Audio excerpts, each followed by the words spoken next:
Hey everyone, and welcome back to my channel. My name is Megan. I do sewing, embroidery, and other crafty things.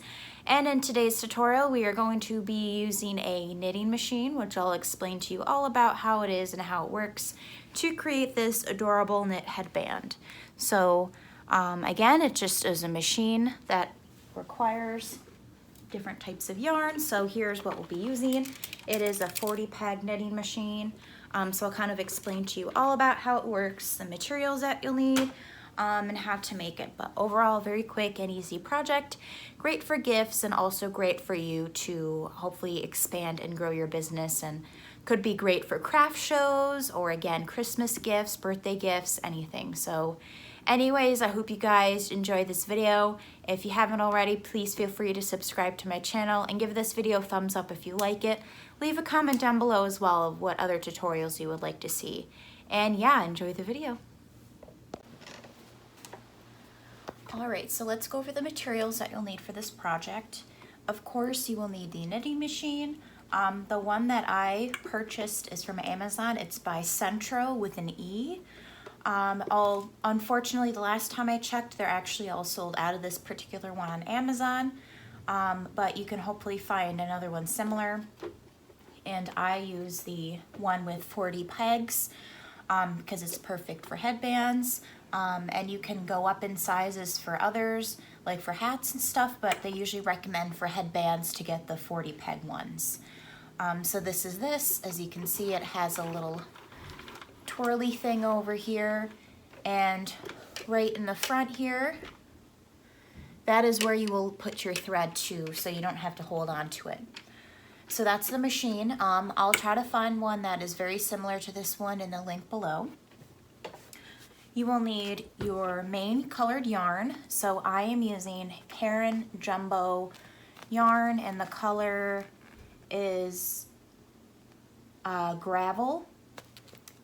So it's kind of like a cute multicolored one. It has some purples and grays and whites. It's very cute. So I thought this would be a cute project or fun project to make. And by the way, for this particular project, you're gonna wanna use, here is the weight. So it is 4 medium. So that just means that it is kind of like lightweight yarn, medium-sized yarn. In the US, I believe, we go up to size 6 when it comes to weight. So 1 is very thin yarn, probably for socks, and then 6 is the chunkiest yarn you can do. So this one is kind of in between. But I'll include more information in the description about what particular weight to use, because I know like there's DK weight yarn to use. This one is obviously level 4, so kind of like overall medium weight yarn. Particularly yarn that is not scratchy, but not super slippery either. So this yarn should work pretty well for this project. So this is again what I'll be using for the main yarn. In regards to yarn, you will also need some scrap yarn. So I usually get some yarn just from a scrap project. Here's my pile of scrap yarn that I've used before. I usually reuse these a bunch of times. Which I will explain later on in the video why exactly you will need the scrap yarn. But overall, it will kind of make it easier for you to attach the headband together. So we'll be using this at the beginning of our project and at the end of the project. Again, it is 4 weight yarn. I recommend that I just oiled my machine, so it's all good to go. I'll have another video including how to maintain this machine, because you do have to maintain it. You can't just keep using it. You know, you have to maintain it just like any other machine, like a sewing machine or anything like that. So this is a scrap yarn that I'll be using for this project. Next, you'll need a pair of scissors. Any pair of scissors should work just fine.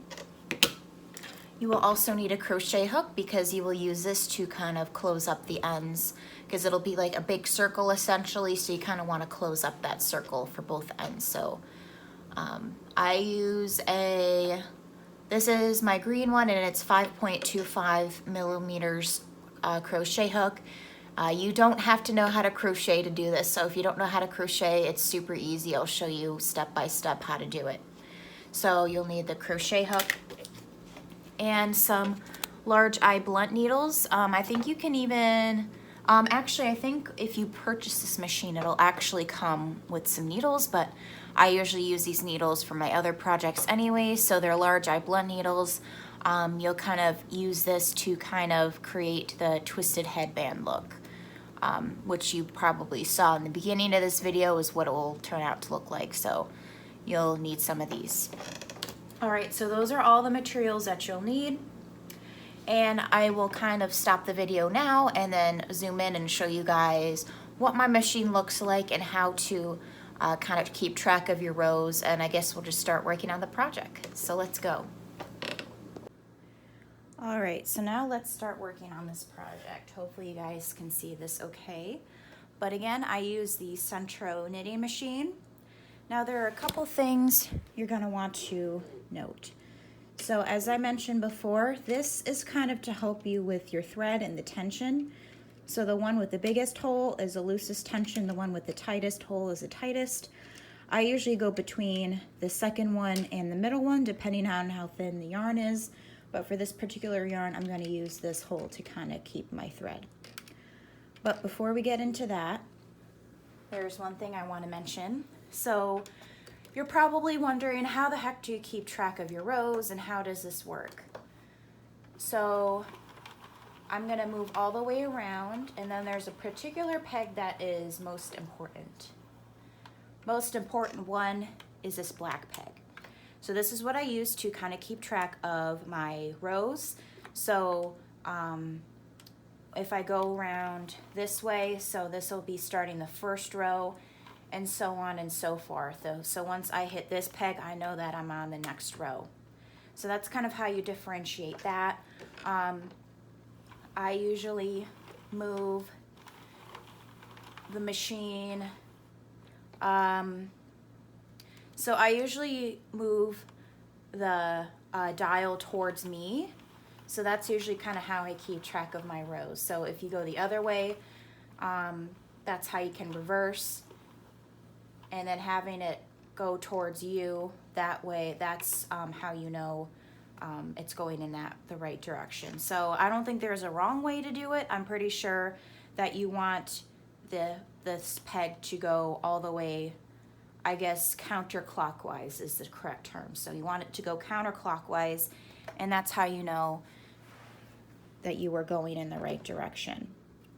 So hopefully I have it zoomed in enough for you guys. So we're going to start off with our scrap yarn. I'm just gonna undo it a bit. Like I mentioned in the beginning, is that this scrap yarn, it'll kind of like act as like a placeholder until you're ready to connect both, or close the loop essentially on both sides, because when you start there will be a big loop. So let me untangle this real quick. You're gonna kind of want to have a decent amount. So I recommend, it's probably easiest to start in the middle of a knit ball. So for example, for this, I usually just like to start in the middle. As you can see, I kind of have a middle piece going on here. However, you are risking it not being a complete skein doing it that way. So I think I have enough yarn there. So what I'm gonna do, I have my hand, make sure you can see me, there. So I have my hand here, all 4 fingers, and I'm going to go around. So I have the thread dangling in the front, and then in the back is the end of the yarn. So what I'm gonna do is I'm gonna go 1, 2, 3, 4. 4 times are on my fingers, and then I'm gonna drop it in the center. So that's kind of how you do that. The longer tail you have, the better it is that when you're kind of connecting the threads. So then what I'm gonna do is I'm going to put it through the first loop here. So there's kind of like a hook in the front. So you're gonna wanna put it in that front hook. And then again, you want it to go counterclockwise. So what you're gonna now do is let go of that thread and you're gonna go through the loop of every other peg. So this next peg, we're gonna go around in the back, and then the next one, we're gonna go through the hook. Try to make sure it's tight. So the next one, we're gonna go around, next one through the hook, around the back, through the hook, around the back, through the hook. And you're gonna do this, hopefully you can kind of see me. You're gonna do this all the way until you come back to the front. So through the hook, trying to make sure you guys can see here. Through the back, through the hook. And always keep an eye and make sure the ones that you wanted to be hooked are actually hooking. So through the back, hook, and so on and so forth. Again, hopefully you guys can see. Yeah, you can see what I'm doing, perfect. So that is essentially how you start the project. So again, you're going through every other one. And then when you come to the last peg, it should be through the back, not through the loop.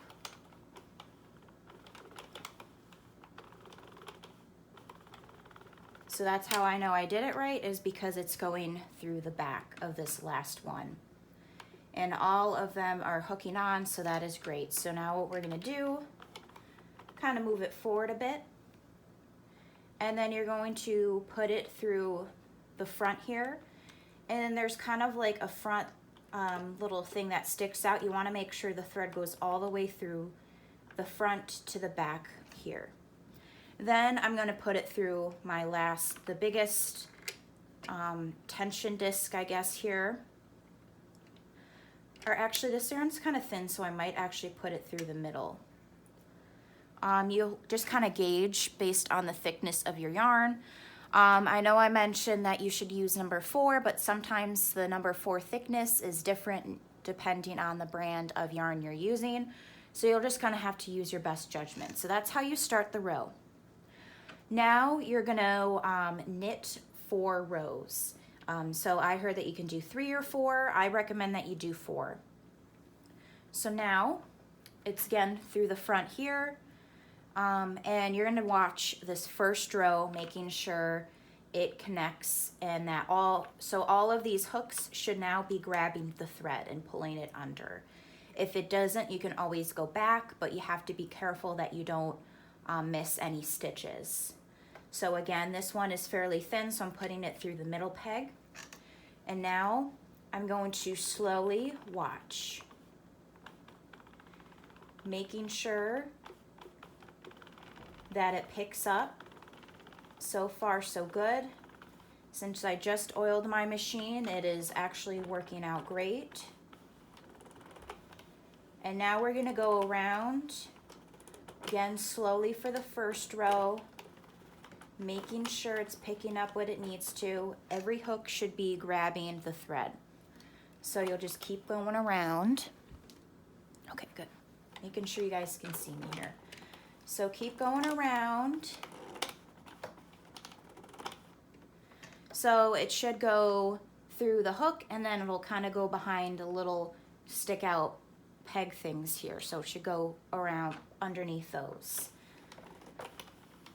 You can also kind of keep track of your rows. Oh. So I just missed one. So now what I'm gonna do is kind of go back, make sure it goes under that peg, and continue. So that's why I always recommend the first few rows you keep an eye on what you're doing. So that was one complete row. The one row that we set up the yarn does not count for your rows. So we have one complete row. So now we're gonna do 3 more. Again, I'm gonna go slowly for educational purposes on this next row, because usually the first couple rows are kind of dicey. You could possibly miss a peg. So I'll go a little bit faster. Again, watching, making sure it's picking up the pegs, not dropping any of the thread, which it is not.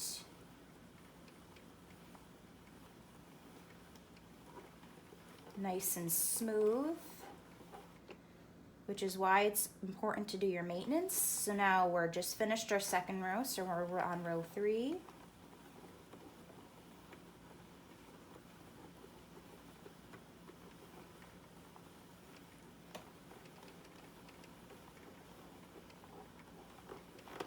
Now we're on row 4, so this is our last row.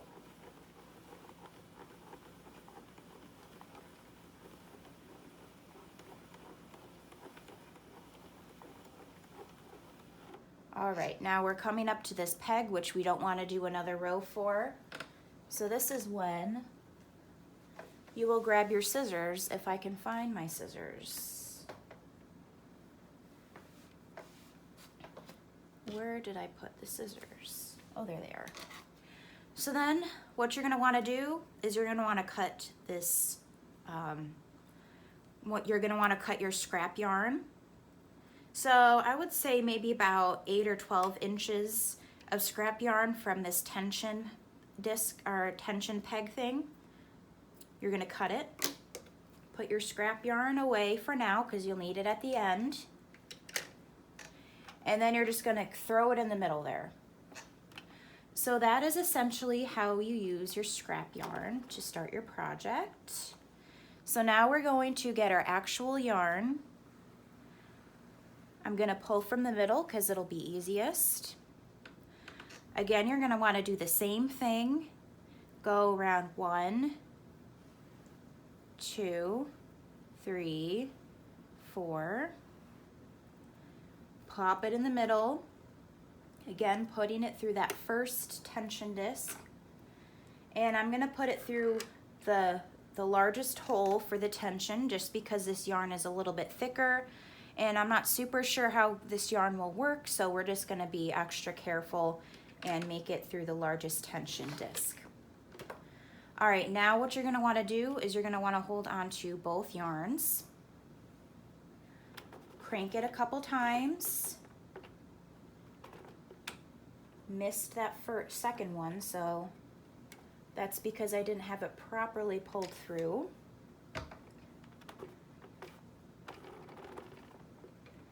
So now you're gonna start on your actual yarn color. So again, this is our first row because we already have the starter row all started, so this counts for your first row. Now again, you're gonna wanna go through it slowly.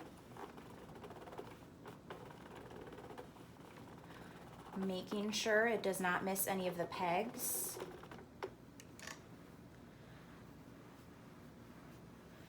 You're gonna wanna pull your yarn as you go, so I'm just gonna pull a bunch of it because sometimes it is easiest to just kind of like leave it, and other times, depending on how the middle is, it might be more difficult to pull the yarn out, so you'll have to physically pull it out yourself. So let's continue with this yarn, this row. Again, going slowly, making sure it does not skip any of the pegs. One thing is that it might skip the pegs if you don't have it properly through the first loop. So if it kind of comes out, then it might be because you don't have it properly placed. So you're gonna wanna keep going around. Now we're coming up to our second row because we just hit the black peg again. So this is row number 2 again. Again, I like to be kind of slow with the first few rows, making sure that I don't miss anything. I think this yarn will turn out very beautifully for a headband. So keep going through.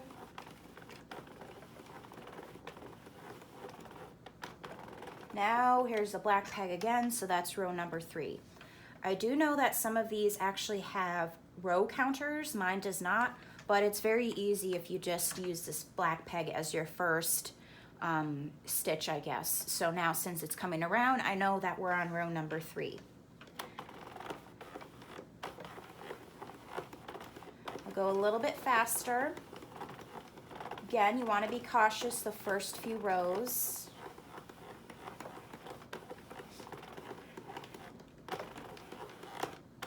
Now we're on row number 4.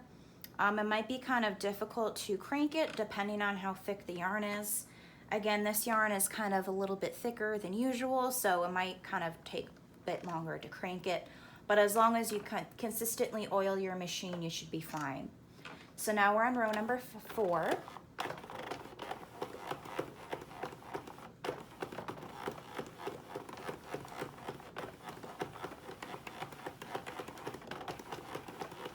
And then we'll do this last row together, and you're gonna wanna do this main color rows for 80 rows. So like I said, we're about to start number 5. So again, you're gonna wanna do 80 rows of this, and then we will come back. So let's just finish this 5th row together.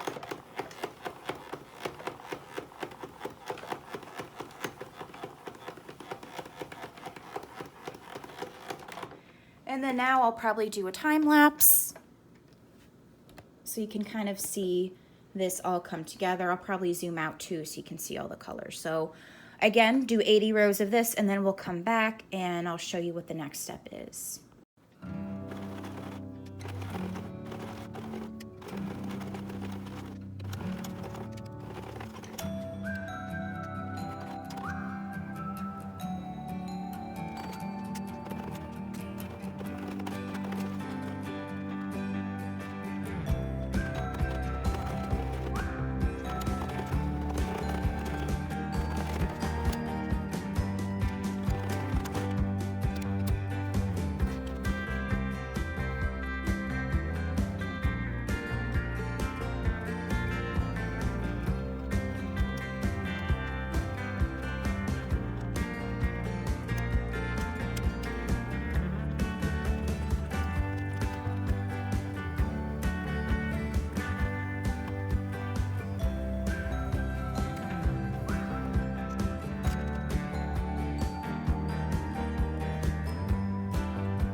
All right, after you completed the 80 rows, you'll trim your thread just like before. Leave a good amount left. Just trim it off. Throw it in the pot, just like that. You can put away your main color because we're done with that for now. And as you saw, I actually changed the thread, the yarn, because the yarn that I was using was too thick. So let me show you the comparisons here. So these are what I was using. You can't really tell much of a difference, but this one is a little too, this gray is a little too scratchy, and this one, it works like butter. So my main tip is that if it is too hard to like crank the handle, then you're using the wrong sort of a thread. So that's kind of why I changed. This new thread that I'm using is Pound of Love yarn. So now what you're going to want to do is grab more scrap fabric. Again, wrap it around 3 or 4 times. I'll probably do another time just for kicks and giggles, and throw it in the middle. Again, do the same exact process, putting it through. You want to make sure it goes through the front thing here, or otherwise it might not catch the thread. Then leave the rest of the scraps on your lap. Hold both threads for a few turns. Make sure it catches. So this is row 1. Untangle your yarn.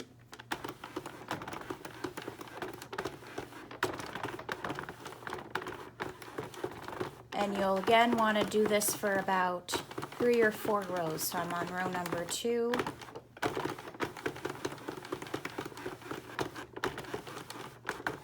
Three.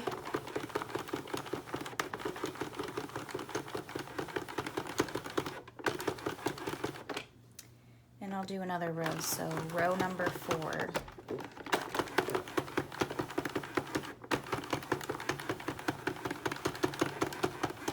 Come up to the last peg, and then again throw it in the pot.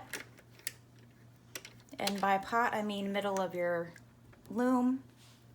And then I know this will seem strange, but now you're all done with the knitting machine. So what you're going to want to do is turn the handle until all of the pegs fall off. So you'll be able to feel it. So you can see it starting to go in the middle. That's exactly what you want. And make sure all of the pegs go in the middle. And that is essentially how you use the knitting machine. And now what I'll do is I'll zoom in so I can show you how to complete your project. Right now what you're going to want to do is grab your crochet hook and keep your large eye blunt needles on hand. So here's what you have. So you have the main knitted part, which is looking great. You zoom out here. And then here is your scrap yarn that you have at the top. And at the bottom, I recommend using contrasting colors just so you can kind of see it better. So now what you're going to want to do, make sure, kind of try to untangle your threads here. So pull them out to the side that they should be. So these threads are for here.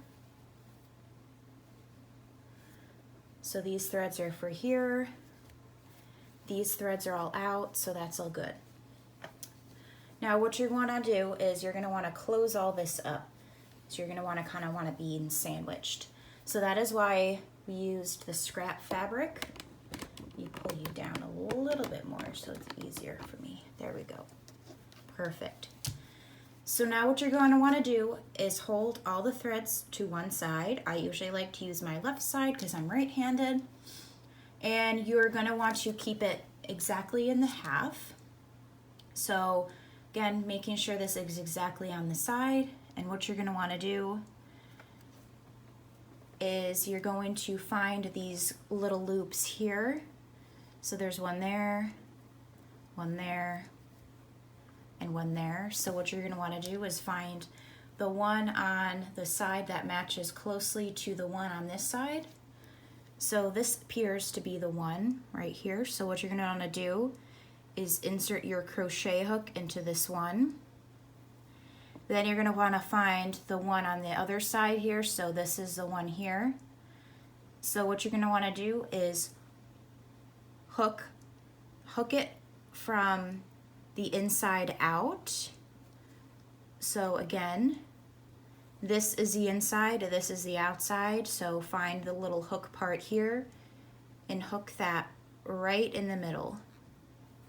And then what you're going to want to do is called a slip stitch, and slip this new stitch into the first stitch. So that is essentially called the slip stitch. And now you're going to want to find the one on this side, which is right here. Now you're going to go from the outside in, pull it through that loop. Now you're going to want to go top, bottom, all the way until you reach the end.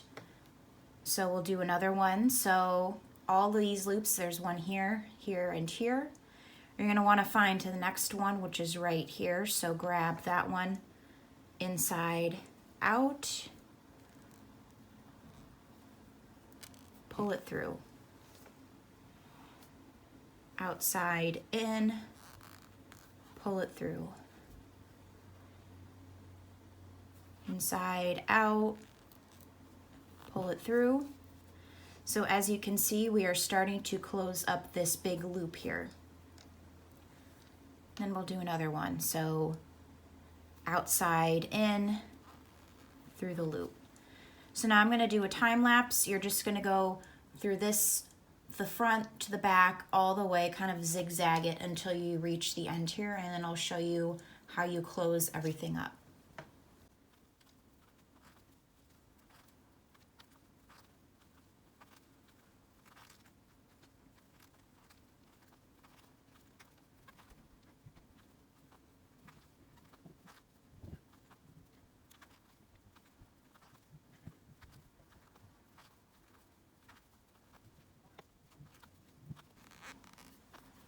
All right, so we're coming to the end here. It's okay if it's not perfectly in the middle, you know, that's totally fine. So we're just gonna grab our last few stitches.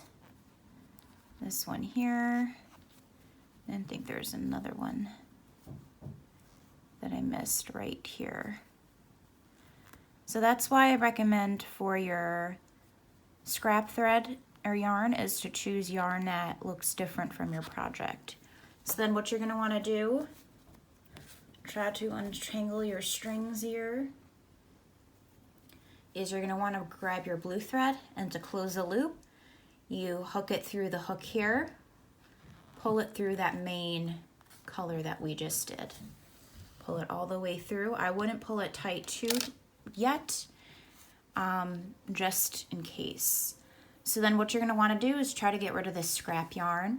So if you pull on this, if you're starting from the end that we just completed with the hoop or the loom, it should kind of come undone, but since this is the one that's at the bottom, you're going to want to pull out all of this thread here, because as I mentioned before, I like to reuse my threads, so just kind of take it out in sections. Because again, this is the end that we started our project on, which is why it's not coming out if you just pull that thread. So just pull all this thread, because this row was our first stitches that we did. And keep pulling it through. It should come out fairly easily.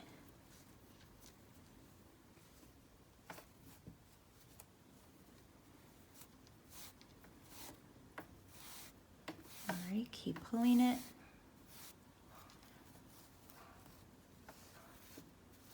And then just pull it through this last loop here. And now you should be able to pull it with no problems. And if you properly closed up the loop, then you shouldn't have any stitches that were not caught when we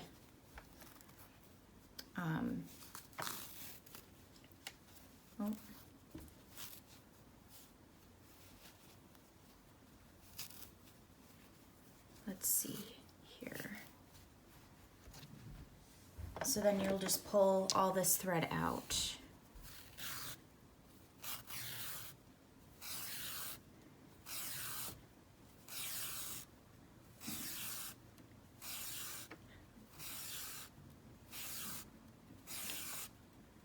Come on. There we go. So then let's pull this thread taut. Now double check, make sure you didn't miss any stitches. So this side looks okay. Flip it to the other side and that looks great. Now this is why I recommend that if you missed any stitches, you don't pull this too tight. Because then if you missed any stitches, you can always go back and loop those stitches in, but this side looks great. So you're gonna do the exact same thing on the other side. Again, making sure all of these threads are to the left, finding the corner over here, and then just intertwining the thread like we just did. So I'm going to do this on my own and then I'll meet back up with you guys and show you the next step, which is finishing our project. All right, now this is what you should have. You should have the one end closed and the other end closed, so it's kind of like a big rectangle. So now what you're gonna wanna do, put away all of your other materials, grab your large eye blunt needles, and I'm going to grab one of the larger ones, put the rest to the side. Now I'm going to grab this thread, so the one on the right hand corner. I'm going to thread my needle. All right, now what you're gonna wanna do is fold it upward like a hot dog.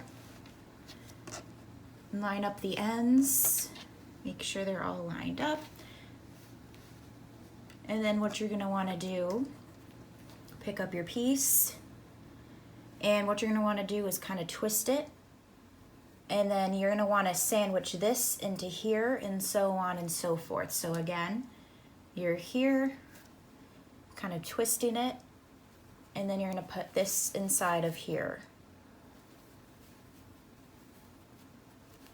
Just like a sandwich. And now the end that we threaded is right here. And this one can kind of hang out here. We'll be using this at the end, so do not trim that. So then what you're gonna wanna do is you're going to wanna stitch all of this closed. So grab your needle, go through there. This is why I recommend using fairly longer tails. And now you're gonna wanna make sure you go through all 4 layers and just go in and out, pulling it taut as you go. In and out. The stitches kind of close together because you don't want it to become untangled. Pull it through. Again, catch all 4 layers. Pull it through. Pull it through. And then believe it or not, you're almost at the end.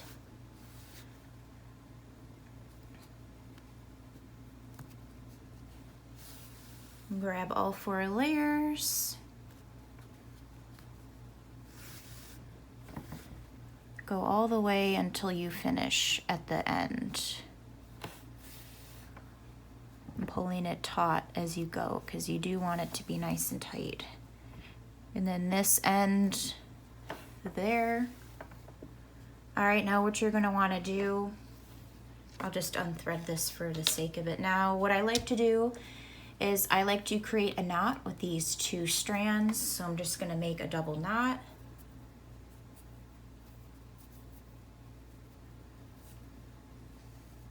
Pull it taut. Again, go through and make another knot.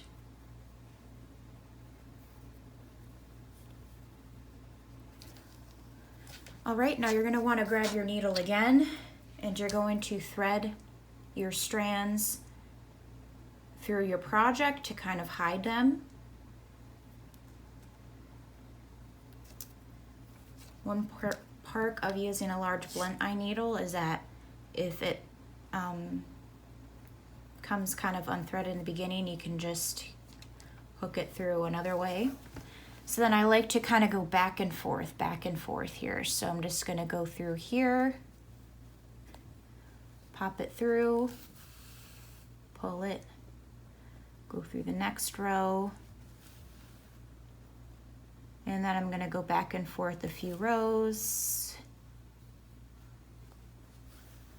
and then I'm going to trim it.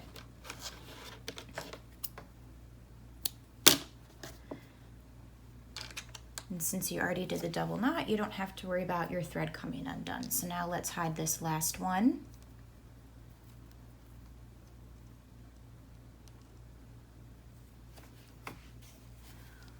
Okie dokie. And then I'll go through the other side. Pull it through. Try not to knock anything over in the process. And then again, do the zigzag. So through one end,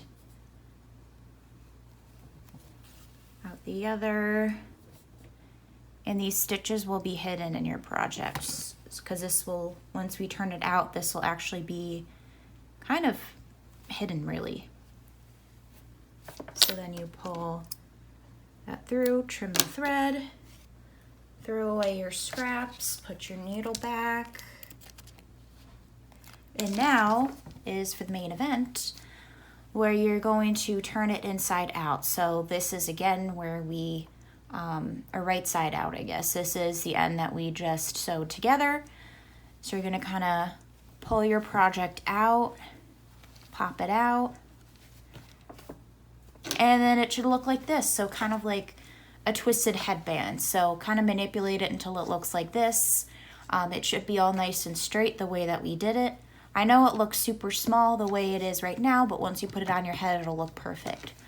So yeah, here is our finished product. Super cute, and it's 2 layers of yarn, so it's nice and thick for the winter months. So now let me put it on and we'll see what it looks like. All right, let's see what it looks like on.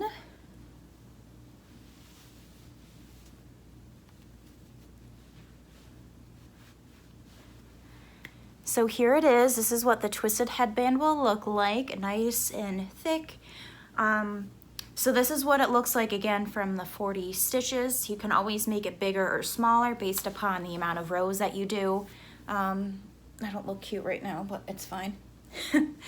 So yeah, that is how to make a knit headband. Very easy. I'm very happy that I got my loom. I've been playing around with lots of new different projects. So here's kind of a close-up. Don't look at the bags under my eyes. So that's kind of what it looks like. Very easy project to make. Probably takes about maybe like 15-ish minutes to make one, which is amazing. Because if you knit or you crochet, then you understand that some of these projects do take a while. And it kind of creates the same effect as a crochet headband. So I'm very pleased.